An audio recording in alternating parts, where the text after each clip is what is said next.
So it was March 13th and 14th, which was the Shabbat last year. It was a different Parsha. It was part of the Parsha we read last week, but it was this Shabbat that we last were in the sanctuary with any congregants. Of course, Joyce and Sam and I were in the sanctuary for high holidays, being able to broadcast our services to you, but we were not there with congregants. So that's why that last Shabbat a year ago now is so very special. And so many things have happened this year that have been extraordinary. And one of them has been the various classes, the explosion in learning at CBST, which has, just thrills this particular rabbi's heart. We have over 100 people studying Hebrew at CBST right now, many of whom could never read an aleph before this year. This year, they are now able to read Hebrew. We have people, over 100 studying Hebrew. We have scores and scores of people studying with Rabbi Moskowitz, Talmud and Musar, studying with Rabbi Rapport, the liturgy and structure. We have more people studying at CBST at one time than ever in our history. That's extraordinary. And one of the pieces of that study has been a Tehillim group that I've had, in which we call a class, but it's really more like a happening or a gathering, or really, in Judaism, we call these things Tehillim groups, Psalm groups. But it's been a Psalms class that we started on March 16th of last year. And we have been continuing 4 days a week, every morning. And folks are welcome to join. It is not a closed group. We welcome new people into the class as we go through and study the Psalms, the timeless power and challenge of these ancient words, and make them our own. This Tuesday night, we're doing a presentation. I'm so proud of the personal poems and psalms that have been written, the music which has been composed, the dances which have been choreographed, the art which has been created. And so everyone's welcome to join us for an hour or so Tuesday night to kind of see the class play of the Psalms class. And I want to welcome everybody to join us then, and the information will be available. It has been available. It's on our website, and I'm sure somebody can share it in the chat tonight. So look forward to seeing you then as we celebrate the deep, deep learning we've experienced. So tonight, as we mentioned, Nisan, the month of Nisan begins tomorrow night. The Nisan is a powerful month in the cycle of the Jewish year. Passover, Pesach, is found in Nisan. Pesach is the time of liberation and of leaving slavery behind.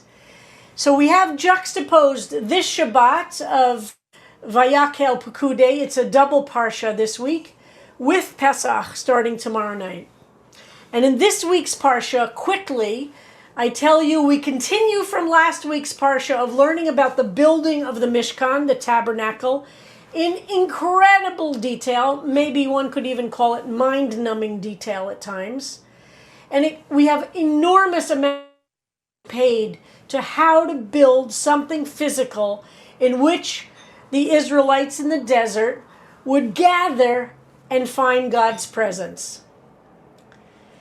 Many, many, many people, of course, have debated and discussed the significance of this. Isn't God everywhere? Why do we have to build a place? Why do we need a Mishkan? Why do we need a synagogue? Isn't God everywhere?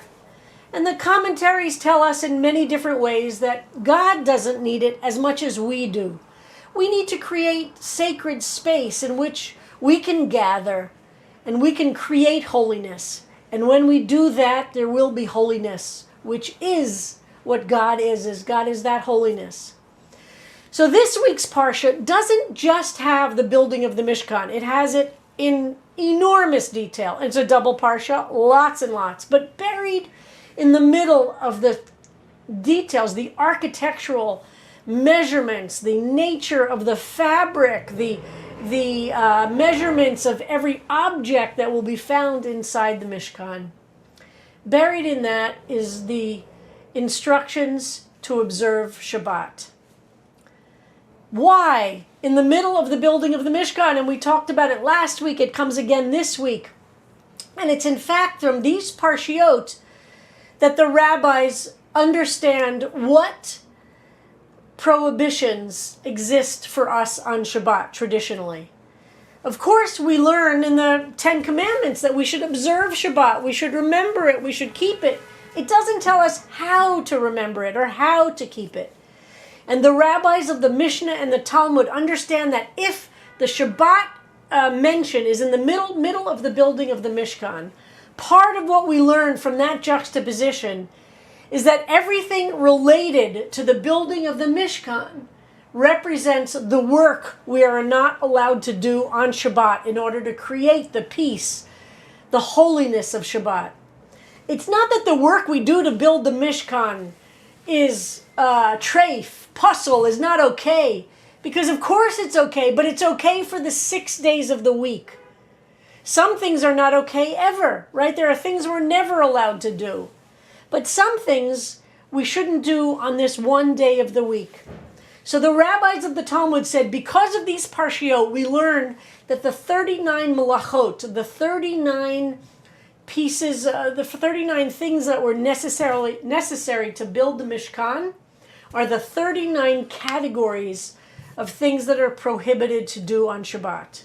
And everything that a contemporary Orthodox or traditional or Shomer Shabbos Jew doesn't do on Shabbat can be traced back to those 39 malachot. So we have in these parshiot last week and this week is used in the Gemara all the time for this juxtaposition between the building of sacred space of the Mishkan and the building of sacred time of Shabbat.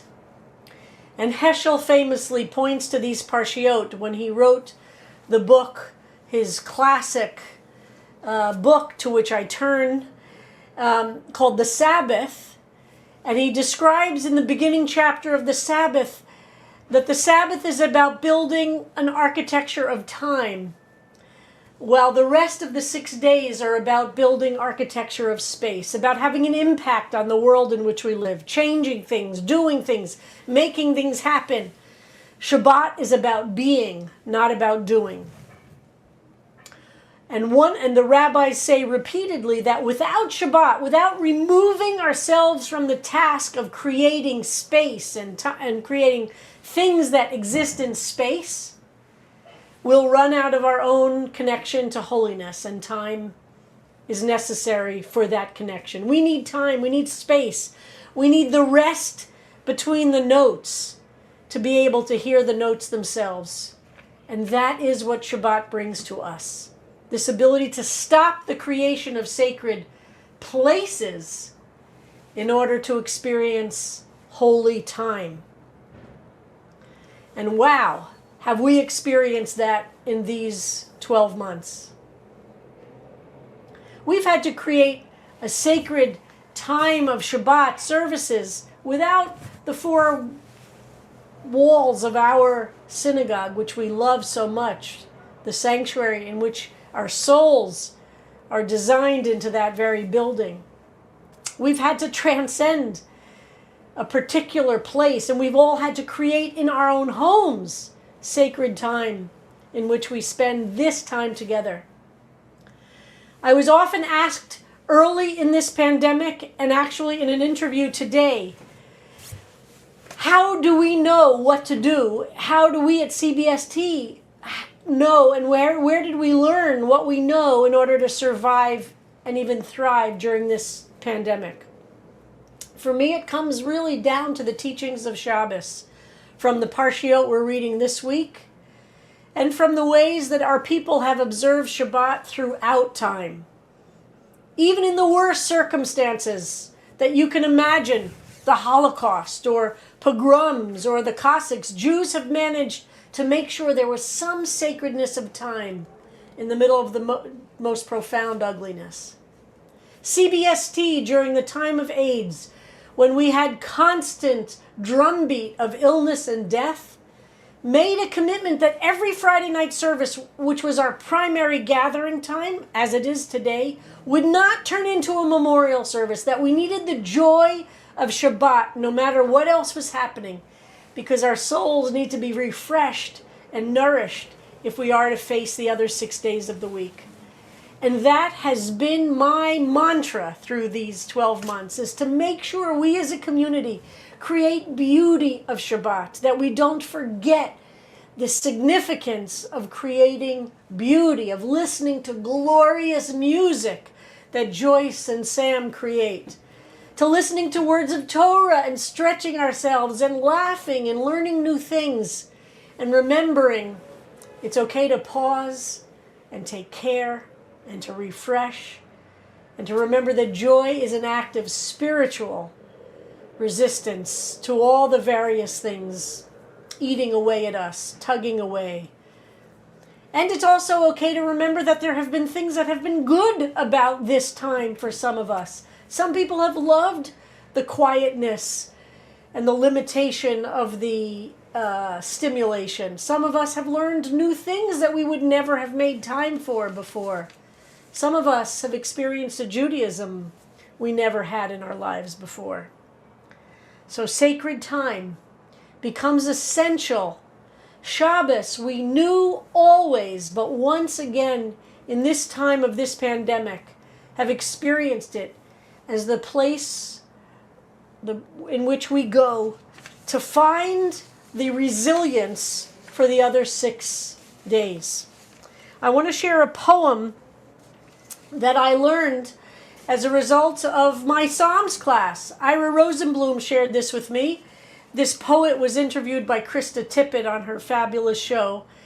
And it's a poem which I think speaks about, without being Jewish and not mentioning a word of Judaism, some of my philosophy about what Shabbos allows for us and what by creating sacred time we're able to experience. There's sacred space and there's sacred time. And sacred time can transcend any space that we're in. So this poem that many of you might know by Naomi Shihab Nye. Before you know kindness as the deepest thing inside, you must know sorrow as the other deepest thing. You must wake up with sorrow. You must speak it till your voice catches the thread of all sorrows and you see the size of the cloth. Then it is only kindness that makes sense anymore. Only kindness that ties your shoes and sends you out into the day to gaze at bread. Only kindness that raises its head from the crowd of the world to say, "It is I you have been looking for," and then goes with you everywhere, like a shadow or a friend. I have been deeply moved by the kindness I have seen in our community this year. The kindness that is born out of carrying lots of sorrow, but the kindness that is ultimately where we create this sacred time. When I die, this very deep Hebrew poem and song sense, a part of me will die within you. When you die, a part of you will die within me. Because all of us, yes, all of us, are one human tapestry. And if one of us dies, something within all of us dies. And yet, something of each person remains within us. If only we knew how to calm the hatred. If only we knew. If only we knew. Rikma enoshit achat, one human tapestry. May we be blessed with kindness as we create cathedrals of sacred time. And may kindness lead us to ever more deeply feel the humanity, which is ultimately what God has put us on this earth to do. Shabbat Shalom. Please join us.